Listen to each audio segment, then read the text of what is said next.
Assalamualaikum warahmatullahi wabarakatuh. Kami dari kelompok 6 akan menjelaskan mengenai agresi militer Belanda 1 dan agresi militer Belanda 2. Sebelumnya, perkenalkan kami dari kelompok 6 dengan anggota 1. Fikri Dina Alia, 2. Haikal Jidan Yusuf, dan 3. Herni Oktaviana. Dalam video kali ini, kami akan menjelaskan mengenai 1. Agresi militer Belanda 1 yang mencakup latar belakang, tujuan, kronologi, tokoh-tokoh, dan dampak. Yang kedua, ada agresi militer Belanda 2 yang mencakup latar belakang, kronologi, tokoh-tokoh, dan dampak.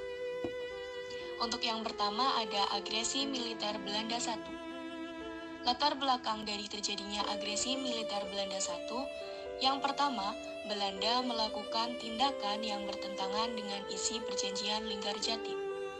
2. Belanda memegang teguh pidato Ratu Wilhelmina yang menyatakan bahwa Indonesia merupakan negara persemakmuran.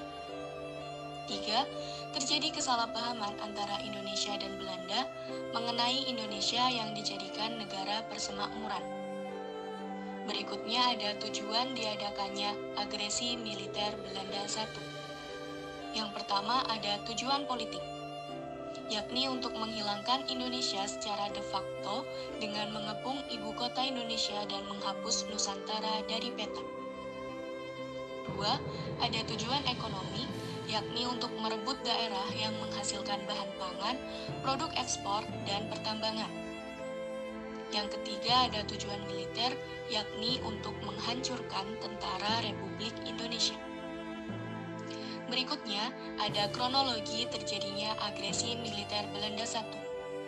Pada awalnya, pada 27 Mei 1947, Belanda mengirim nota ultimatum yang berisi salah satunya pembentukan pasukan keamanan dan ketertiban bersama atau Gendarmeri yang kemudian ditentang oleh pihak Indonesia.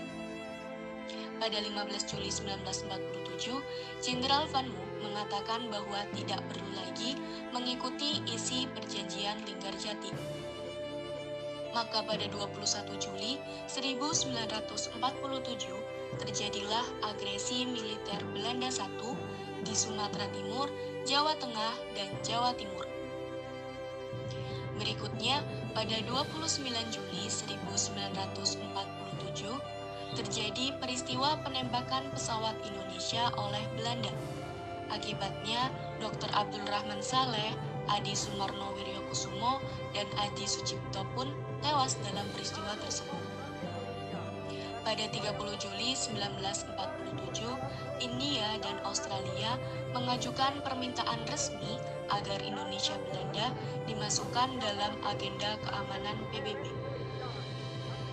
Kemudian pada 1 Agustus 1947, PBB memerintahkan penghentian permusuhan yang berlaku sejak 4 Agustus 1947. Dilanjutkan pada 14 Agustus 1947, dibuka sidang Dewan Keamanan PBB, di mana dari Indonesia hadir antara lain Sultan Syahrir yang menegaskan untuk menghentikan pertempuran dan perlu dibentuk komisi pengawas. Terakhir pada 15 Agustus 1947, akhirnya Belanda menerima resolusi dan menghentikan pertempuran. Berikutnya adalah tokoh-tokoh dari agresi militer Belanda 1. Dari Indonesia, ada Sultan Syahrir yang merupakan perwakilan delegasi Indonesia pada sidang Dewan Keamanan PBB dan menyampaikan pidatonya yang berisi penegasan untuk menghentikan pertempuran dan usul pembentukan komisi pengawas.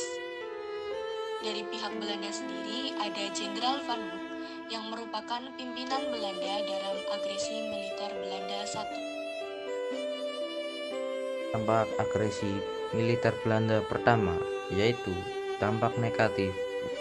Pertama, wilayah kekuasaan Indonesia semakin kecil atau sempit. Yang kedua, perekonomian negara menjadi goyah dan sulit. Yang ketiga, kekuatan militer yang dimiliki Indonesia semakin melemah. Yang keempat, stabilitas politik Indonesia semakin terganggu dan kesulitan. Yang kelima, terdapat banyak korban jiwa yang berjatuhan karena adanya insiden ini, mulai dari rakyat biasa hingga para prajurit. Selanjutnya ada dampak positif.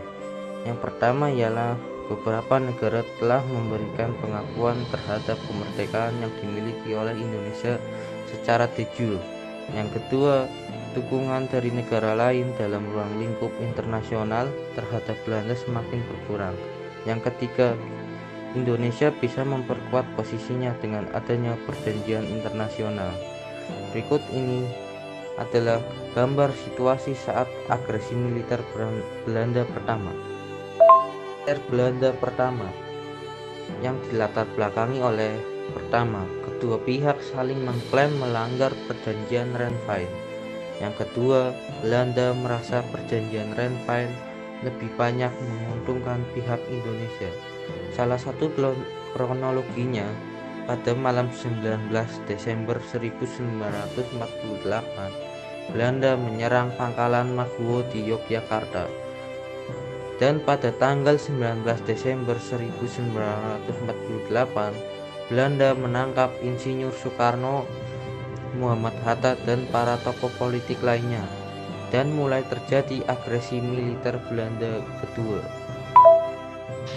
Sebelum agresi militer II, Presiden Soekarno memberikan mandat kepada Syarifuddin Prawiranegara yang berada di Bukit Tinggi untuk membentuk pemerintahan darurat Republik Indonesia dan memberi mandat yang sama pada A.A. Maramis yang berada di Delhi.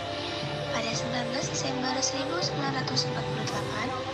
Jenderal Sudirman mulai melakukan gerilya dari Yogyakarta menuju kota-kota di luar dan berhasil membuat kantung-kantung gerilya yang meluas di banyak daerah. Gerilya ini dilaksanakan kurang lebih 8 bulan, sampai 10 Juli 1949. Pada 24 Januari 1949, DKPBB memberi resolusi agar Indonesia, Belanda menghentikan pertempuran dan membebaskan pimpinan Indonesia serta tokoh-tokoh politik. Pada 7 Mei 1949, Belanda menghentikan agresi ditandai dengan ditandatanganinya perjanjian Rhine-Royen pada 7 Mei 1949. Berikut tokoh-tokohnya. Yang pertama, Jenderal Sudirman selaku pemimpin gerilya TNI. Yang kedua ada Syarifuddin Prawiranegara selaku pimpinan pemerintah darurat Republik Indonesia. Berikut ada dampak-dampak bagi Belanda dan Indonesia.